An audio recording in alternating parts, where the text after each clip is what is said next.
이재용 삼성전자 부회장이 다시 법정에 섰습니다. 지난 8월 대법원이 삼성전자가 비선실세 최순실 씨에게 뇌물 공여를 한 것으로 인정한다는 취지로 서울고법으로 사건을 되돌려보낸 지 약 2달 만인데요. 국정농단 사건 파기환송심이 열리는 서울고등법원에 장민선 기자가 다녀왔습니다. 이재용 삼성전자 부회장에 대한 국정농단 파기환송 심리 첫 재판이 25일 열렸습니다. 서울고등법원은 이날 오전 10시 10분에 뇌물 공여 혐의로 기소된 이재용 부회장에 대한 파기환송심 첫 공판을 진행했습니다. 이 부회장은 지난해 2월 항소심 성공 공판에서 집행유예 판결을 받아 석방 이후 627일 만에 다시 법정에 섰습니다. 이날 이재용 부회장은 굳은 표정으로 법정으로 들어갔습니다. 1년 9개월 만에 법정에 서게 된 심경에 대해 짧게 답했습니다.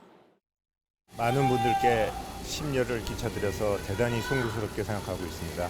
감사합니다. 이후 뇌물 인정 액수가 올라가 형량이 바뀔 수 있는데 어떻게 생각하느냐, 등기이사 임기 만료를 앞두고 있는데 재판에 따라 경영활동 계획이 바뀌느냐 등 추가 질문에 대해서는 아무런 대답을 하지 않은 채 바로 법정으로 들어갔습니다. 이날 열린 공판은 50여 분 동안 진행됐습니다. 삼성이 최순실 씨에게 건넨 금전적 제공에 대한 질의가 오갔습니다. 첫 공판을 마친 이 부회장은 무거운 표정으로 법정을 나왔습니다. 이 부회장은 수고하셨다는 짧은 말만 남기고 바로 차량으로 탑승해 법정을 떠났습니다.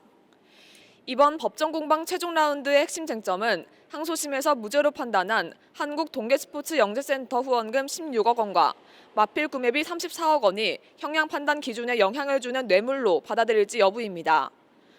삼성이 최순실 씨에게 건넨 금전적 제공이 법원이 뇌물로 보는지 횡령으로 보는지에 따라 실형 가능성이 달라질 것으로 예상됩니다. 삼성은 공판 결과에 촉각을 곤두세우고 있습니다.